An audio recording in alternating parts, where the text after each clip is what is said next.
Good evening, everybody. Welcome to Solo ReacTalk. This evening, I'm going to be reacting to Life and Death at the Heart of Nazism on the Homefront playlist on the World War II YouTube channel.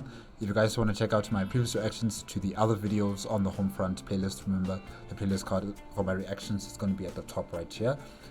If you want to check out the original video as well as World War II YouTube channel, the links are going to be in the description below. Okay, let's start. 3, 2, 1, go.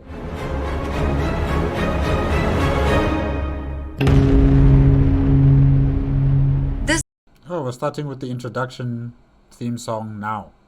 Okay. This is On the Homefront, a series of World War II in real time. I'm Anna Deinhardt. Cold, dark clouds hang over Berlin. It is Monday morning and rush hour is in full swing. At exactly 8:20, screaming sirens blare all over the city. Everything stops. Is it an air raid attack? Buses, trams, right where they are. Underground trains stop at the next station. Tens of thousands of private cars and trucks stand still. Countless bicycles are simply laid out on the streets. Private vehicles are just being left? Wow. Okay. And also bicycles. Okay. Yes, you heard me right. There are many cars in Berlin. Several million Berliners speed for different shelters which have been marked with posters and arrows on houses and asphalt. I mean, you could get there faster if you were in a car or if you were riding your bicycle. You know, you would get there pretty faster than most people who are just walking or sprinting. Potsdamer Platz, one of the busiest intersections in Europe, is deserted within 180 seconds. In the next 10 minutes, not a single civilian is in the open. Then, planes come roaring over the city, followed by detonations and thundering explosions. Dense dust rolls through the empty streets. Anti-aircraft guns open intense fire from numerous roofs of many buildings.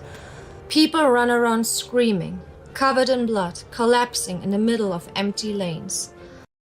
I thought the people were gone into shelter. Oh, okay. Men in grey and brown uniforms and gas masks administer first aid. Fire engines speed in to put out fires. They have to navigate overturned buses, rubble and piled up stone and beam blocks protecting every city passage.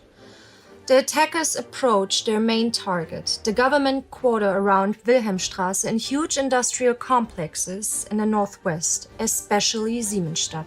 The Reich Minister of Propaganda, Joseph Goebbels, looks very pleased out of his office window and registers. Air raid alarm very early. My ministry is on fire. The whole Wilhelmplatz is destroyed. What a great spectacle. Okay. What? It is September 20, 1937. The exercise involving 10 million people in Berlin and across northern Germany is the peak event after a series of blackout night exercises. Oh, so this was all just training? Oh, okay. Alright. Yeah, because this part of them leaving their bicycles and leaving their cars, it was a bit shady. I don't see people actually doing that. I just don't see people actually doing that. Yeah, you know, it's nice to practice. But when it becomes reality, it's a totally different story. People are not going to head into the shelters in an orderly fashion. The alarms are not going to start ringing in a timeless fashion. You know, the forces that are meant to be shooting down the aircraft are not going to be ready in time 100% of the time. But yeah, it's a nice show. Well done. Where no lights of any sort are allowed. The gigantic undertaking had been prepared in detail for months and months, like a monstrous epic theatre play. With undisguised pride, Göring states, "Not only our own population, but also abroad should have recognized what National Socialist Germany is capable of achieving in this field. Our air raid drills that take place this year as part of the Wehrmachtsmanöver in the German Reich have never been done like that anywhere else before. We are prepared. That's nice. The NSDAP party newspaper Völkischer Beobachter announces the next morning that not a single thinking person in our country is not convinced of the necessity of the Luftwaffe and air protection. Even Otto de Tolischus, prominent journalist for the New York Times and Pulitzer Prize winner, is impressed. With Nanking, Shanghai, and Madrid as warning examples that air raids on open towns, denounced as barbarous during the World War, have become commonplace features of modern warfare, Berlin and all northern Germany went on a war footing today as part of the most elaborate and most realistic war maneuvers in German history. But a Berlin police officer remarks critically that the population in general lacks a certain degree of military thinking and behavior. Interest and understanding are missing. I mean, they are civilians. Can't expect them to be military officers in the way they evacuate, in the way they go into the shelters. Yeah, they're going to do a lot of mistakes. They're going to be afraid. They're going to be chaotic and uncontrollable. That's what I'm saying. Yeah, doing this dress up is nice and all, but in reality, it's not going to be like this.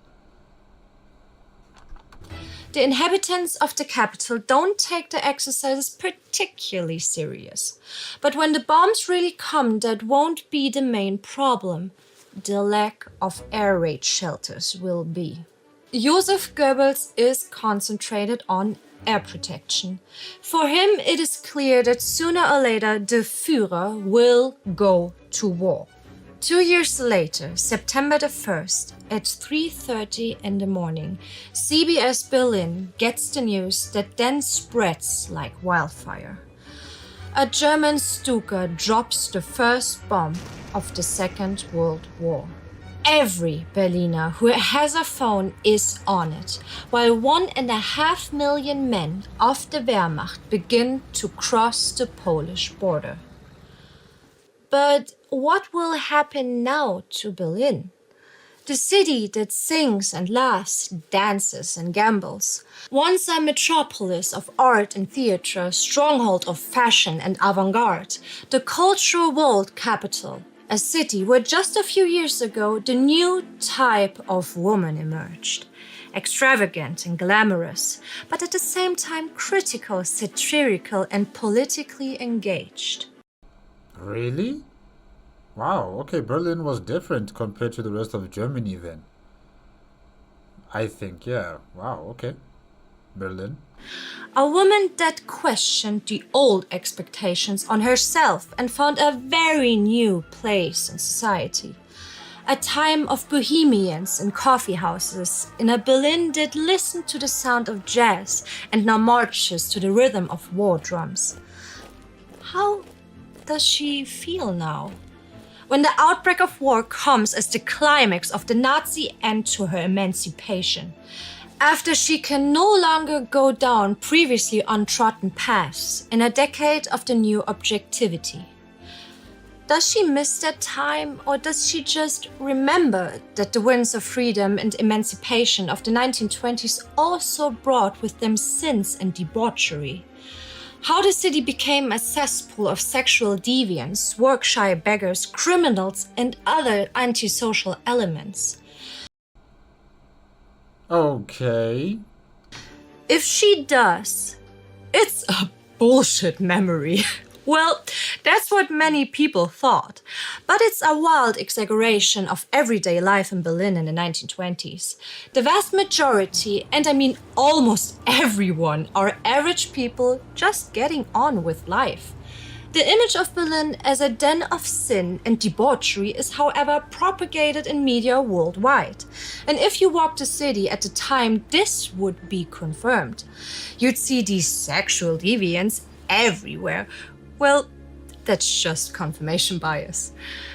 I mean, every city had these types of, what do they call them again? Red districts?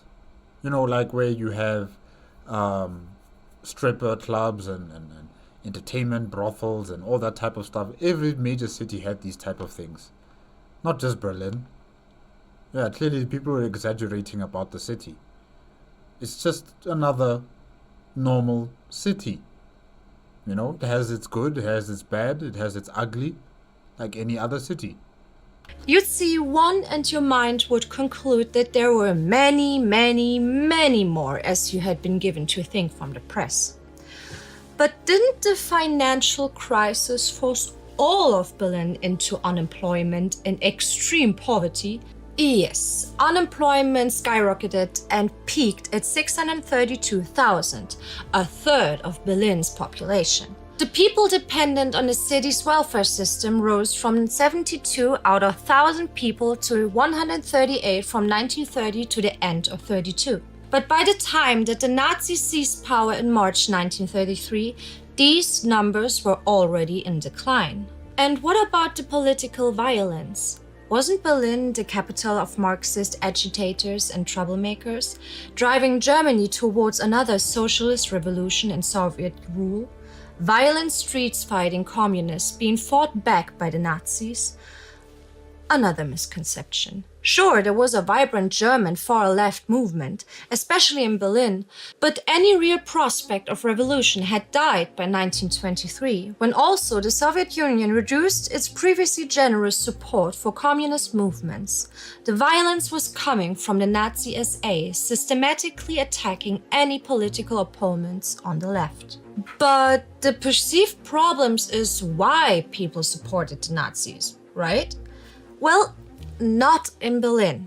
You see, Hitler and his boys were not very popular in the capital, and they knew it. Really? They were not popular in the capital city? Ah. Goebbels, Gauleiter in Berlin, faced real problems recruiting people in the city. Instead, he shipped in supporters from the countryside and other cities. Hitler finds Berlin so unwelcoming that he made Munich his base of operations, which after the Nazi take power means that Munich remains the Nazi party capital and Berlin is the nation's capital, but also run by the Nazis, of course. Hitler, though, keeps his headquarters moving, and wherever he is the Führers Hauptquartier, the Führer's headquarters. Okay, but back to the days just before the war.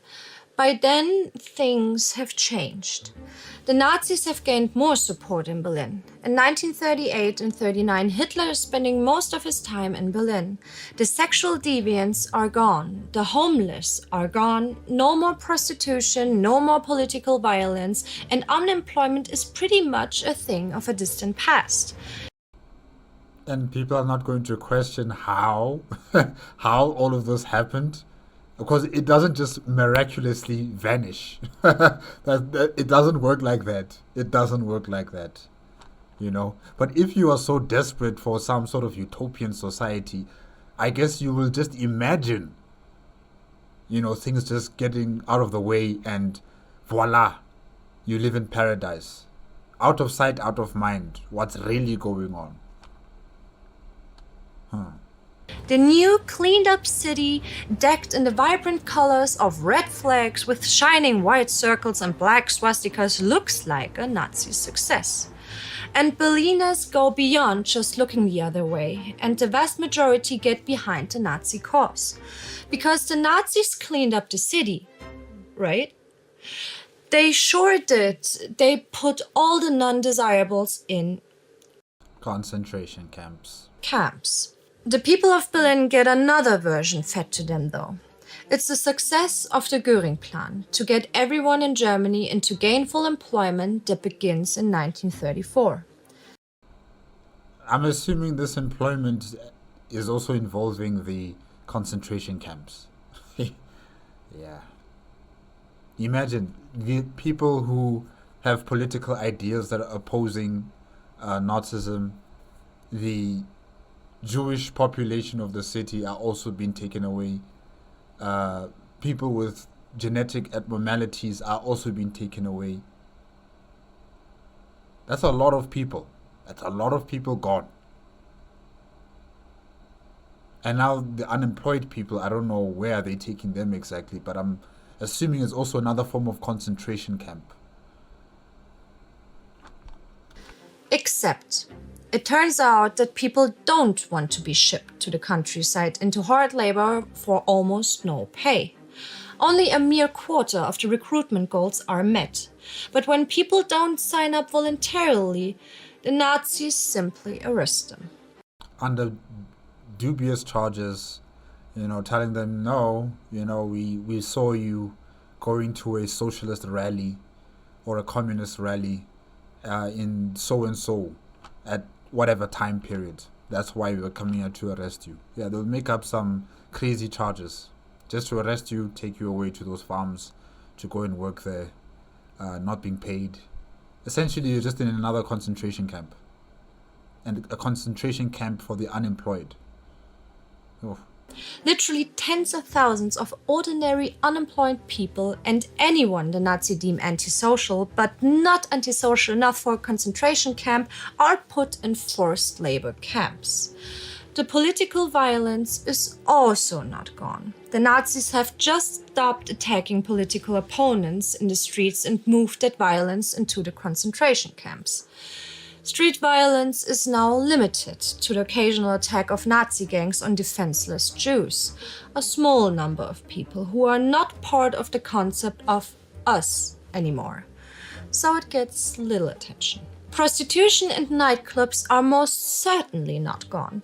It's just no longer visible to the men and women on the streets. And the ladies of the night now have a new main clientele, the Nazis. And it's not just me saying that. The Nazis spent a lot of written policy words on how important prostitution is to keep the Nazi men motivated and happy. And by the time of the war, they built state-run bordellos for the soldiers all over the place. State-run brothels? Yes, man. Hey. What kind of a state is this that will be opening up brothels? Hey. Yeah, okay. So, under the surface, nothing has changed, and soon the hard reality of war will reveal that illusion of progress for the lie that it is. By 1941, Hitler is also largely gone. In the years from 1941 to 44, he will never spend more than 8 weeks in a year in the capital, often only as little as 10 days. Hitler's declining presence is a sign that the changes that war brings to Berlin. The first few months after the invasion were not so bad. Right after the outbreak, dancing events were forbidden, but by early 1940 it was permitted again, and going out to dance again quickly became Berliners' favorite entertainment, especially the younger adults. Life went on, and as the war raged far away, it seemed not very different than early 1939. The cinemas were open, the shops were still full of produce, no real rationing yet. In fact, Hitler on purpose avoided rationing as long as he possibly could. He wanted the German people not to feel the daily cost of the war he had begun. Then came the first air raid on the night of June 7 to 8, 1940. A single plane of the Armée de l'Air. More scattered raids followed that summer and fall. Not much of a threat, but a worrying sign, as Rolf Bayer, a little boy at the time, remembers. The first bombs that fell in the fall of 1940 were something special for us children. We looked for bomb splinters and collected them. But the more bombs fell, the more we realized how terrible they were, and the greater our fear became when the alarm went off. So the blackouts returned. But even with every window, every entrance covered, no lights anywhere, it still seemed kind of normal at first until it suddenly was not. Yeah, when the bombs start exploding in your face. By now in mid-1944, the Allied air raids on Berlin have been many and devastating, Rolf continues. From the fall of 1943, the air raids on Berlin increased massively, which further worsened our living conditions. The first news of imminent bombing raids was on the radio. Information was given there when bomber squadrons had flown into German airspace. The German defenses, whether fighters or anti-aircraft guns, were mostly destroyed. The American and British bomber squadrons were always protected from German attacks by their own fighters flying with them.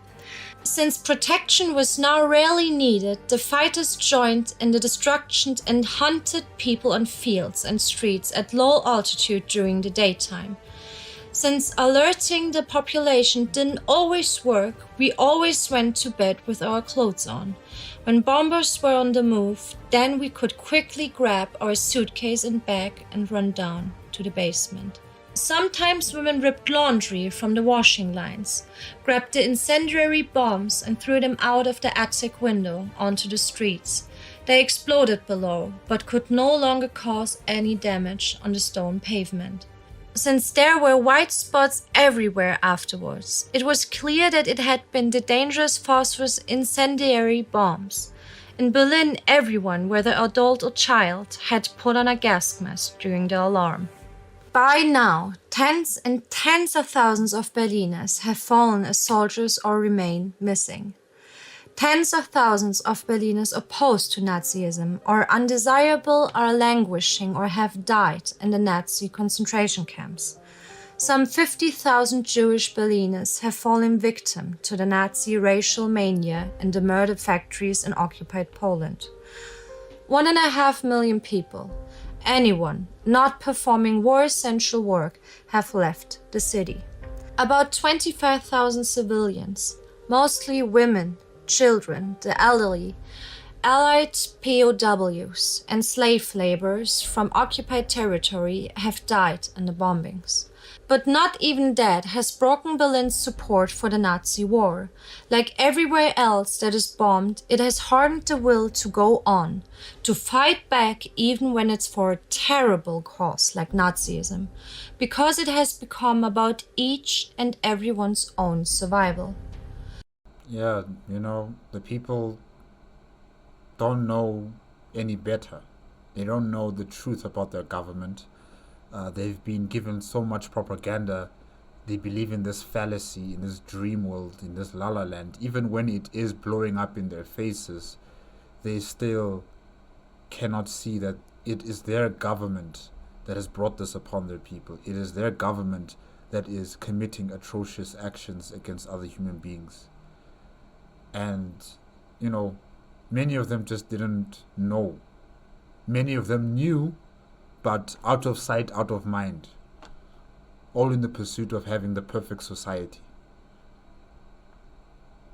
Yeah. And it isn't over yet. Many more will die. 80 million cubic meters of rubble will pile up. More than a third of the total living space gone. Countless monuments will lay in ruins, and in the Middle District, 70% of all buildings will be destroyed or unusable. Here alone, more than 20 churches of artistic and historical value are devastated. How can civilian life in 1944, mostly women and children, ever be prepared for war? Then or now?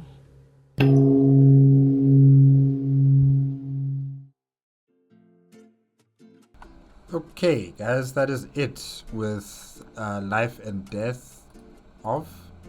Yes, Life and Death of the Heart of Nazism.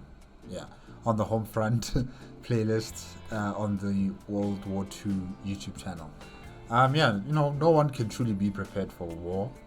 No one can truly be prepared for conflict, especially when it comes to civilians. Yes, you can have practice drills and, try to impress other nations and show other people that, 10 million of our people can prepare themselves for war and they can go into the shelters and leave their cars and leave their bicycles. But in reality, it just doesn't work that way. People are going to be frightened. People are going to, enter into a chaotic frenzy. And the preparedness of your entire society is also, dependent on the economic structure of your society. If there's no food, if there's lack of water or like basic services um, in the cities or in the towns or villages, it's going to be even more difficult for people to enter into, you know, shelters and other forms of protection against the bombing campaigns that are going to be occurring in your cities. It's going to be that much difficult for them because they still have to get water, they still have to get food, they still have to get clothing, they still have to, you know, walk all the way to the shelter places. It's going to be very chaotic, very, very chaotic. So yeah, this dream, this fallacy that the Nazi government, you know, showed or tried to impress the people of Berlin in particular, because we've been talking about Berlin, you know, how perfect their society is now, how utopian it looks like. You know, there's no unemployment, there's no red line districts, there's no, you know, people who are, you know, just vagabonds on the street. The streets are clean. There are no brothels. There are no this or that. It's all a lie. It's all a lie. And that mask started to fall off the moment the Allied forces began knocking at the door of Germany. You know, when they were within striking distance of the cities and started their bombing campaigns, you know, reality began to sink into the civilians, and they realized that, you know, it's not what it seemed. This dream was just one big lie. Many of them didn't want to accept that. Many of them probably still were out of sight, out of mind kind of mentality. And they still believed that, you know, fighting for the Nazi government of Germany is the best thing for their people till the very end. And that is due to the indoctrination, the propaganda that's been spewed out day in, day out by the government, and how the people also just accepted these lies as truth until they had a rude awakening. But nobody can truly be prepared when conflict happens. Nobody can truly be prepared when there's a bombing campaign on your city. There's just no way. It'll be just too chaotic. Very chaotic. People will be acting selfishly. You know, the needs of the many will not outweigh the needs of the few. The few who are powerful, who are rich, who have capabilities, they will be the ones, you know, taking advantage of this entire situation, while everybody else will be suffering, will be in chaotic situations. And really, it's not like how they've been drilling the populace of Berlin, you know, before the start of World War II. It's not going to be that way, and it never was going to be that way. It was just another entertainment gimmick to show to the rest of the world. Yeah, they were good with propaganda, no doubt about it. Okay guys, that's it. Remember, if you want to check out the original video as well as World War II YouTube channel, the links are going to be in the description below. If you like my reaction, please give me a like, comment and subscribe to my channel. Click on the notification bell if you want to be up to date with my latest videos, and I'll see you guys next week. Okay, bye bye.